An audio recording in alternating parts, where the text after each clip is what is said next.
Your children are always watching, not when you're giving advice, not when you're raising your voice, but when you think no one is paying attention. They watch how you wake up, how you handle stress, how you speak to their mother, how you treat your own body when no one forces you to care. You can explain values all day, but children don't copy words. They copy patterns. They learn discipline from what you repeat. They learn respect from how you control yourself. They learn responsibility from what you choose to do, even when you're tired. A father doesn't need to be loud to be powerful. He doesn't need speeches. He doesn't need perfect answers. What he needs is consistency. Because children don't remember what you promised. They remember what you practiced. They remember whether you showed up on hard days, whether you kept your routines when life felt heavy, whether you took care of yourself or slowly let yourself go. Quiet discipline is inherited, not taught. And one day, long after you stop giving advice, your children will repeat your habits, the good ones and the broken ones.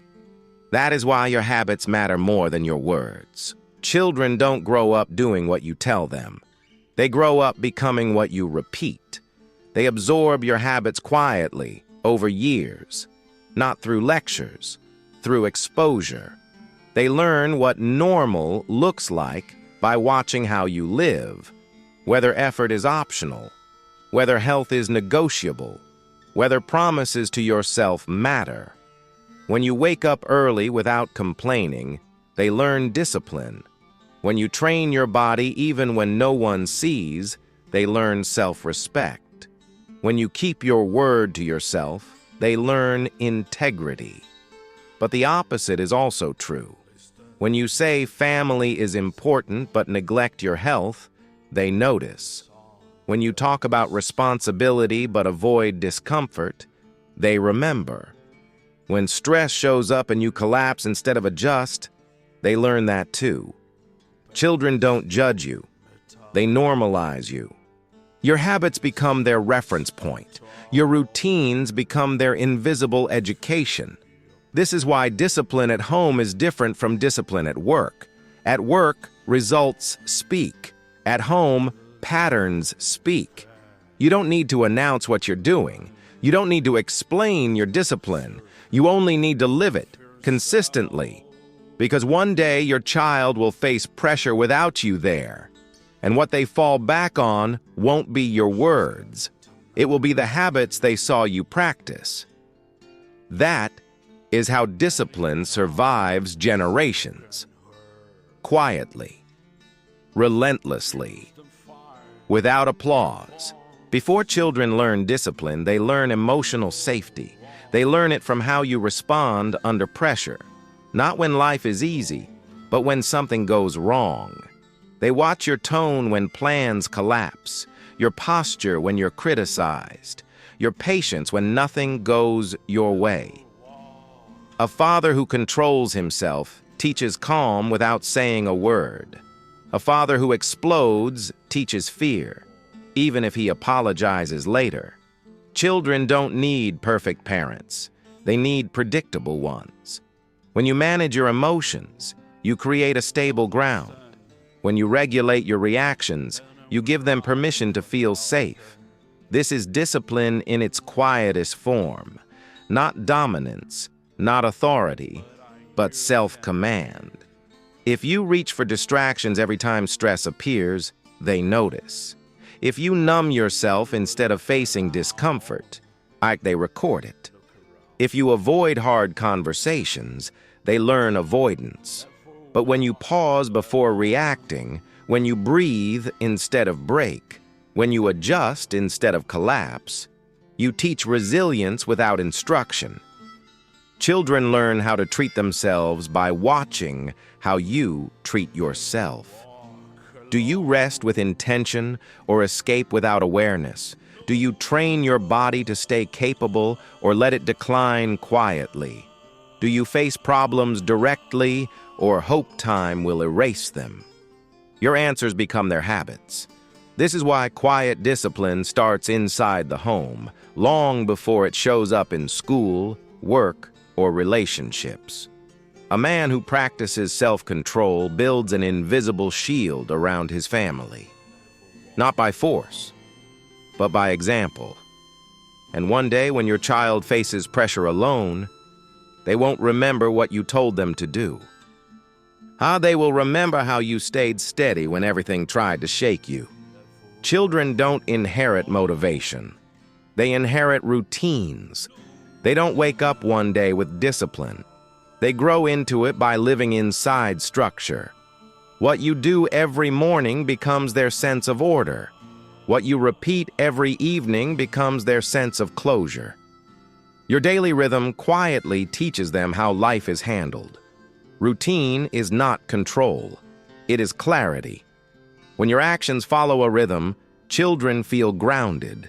They know what comes next. They feel stability, even when the world outside feels chaotic. A father who keeps simple routines teaches more than 1,000 lessons. Waking up at a consistent hour, moving his body without drama, eating with awareness, ending the day without excess. None of this looks heroic. That's why it works. Because children don't need intensity. They need reliability. Now, if your days are scattered, your presence feels uncertain. If your habits change with your mood, your values feel negotiable. But when you show up the same way, tired or not, you teach them that identity is built through repetition. You are not just raising a child. You are modeling a life. And the life you model becomes the baseline they return to when confusion arrives.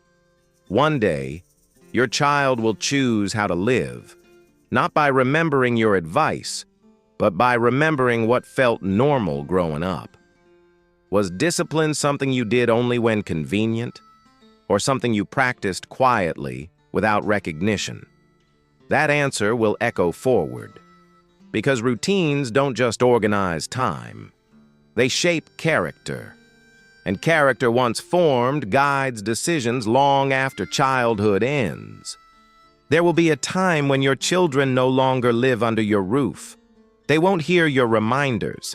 They won't see your routines up close. What remains then is not your authority. It is your influence. Influence is built long before it is needed, through years of repetition. Through quiet standards you refuse to lower. When your child faces temptation without supervision, they won't ask what you would say. They will act based on what feels familiar. Familiarity comes from what they lived with. If they grew up seeing you take care of your health, discipline will feel normal. If they saw you respect your time, boundaries will feel natural. If they watched you handle stress with restraint, self-control will feel possible. But if they grew up watching neglect, chaos, or avoidance, those patterns will whisper to them too. Legacy is not what you leave behind. It is what you leave inside. It is the standard they carry into adulthood, the inner voice that guides their decisions when no one is watching. You won't always be there to protect them, but your habits can. This is why discipline is not about being strict. It is about being consistent, not intense, not dramatic, just steady. Children don't need you to be exceptional. They need you to be dependable, because dependability becomes trust, and trust becomes direction. One day your child will face a moment where an easier path is available, and without thinking too much, they will choose the harder, healthier option. Not because you told them to, but because that choice feels like home. That is legacy. Quiet, invisible, unavoidable. You don't need a perfect plan to raise strong children. You need honest habits. Not tomorrow, not when life slows down, but today, in the small moments no one applauds. Every quiet choice you make becomes a lesson. Choosing movement over comfort, choosing restraint over reaction, choosing consistency over excuses. Your children are not measuring your success. They are absorbing your standards. They don't need you to say the right things. They need you to live the right rhythm. A calm morning, a disciplined body, a controlled response, a steady presence. This is how trust is built. This is how respect grows. This is how discipline travels forward without force. You may never hear your child say, "I learned this from watching you." But one day, when pressure arrives when no one is watching, they will stand the way you stood. And they won't know exactly why. They'll just know what feels right. That's the power of quiet discipline. It doesn't announce itself. It doesn't demand recognition. It simply repeats until it becomes identity. So if you're wondering what matters most, forget the speeches. Forget the advice. Look at what you do when you're tired. Look at how you treat yourself. Look at the habits you keep when no one is watching. That is the lesson your children are learning. And it's never too late to choose it well.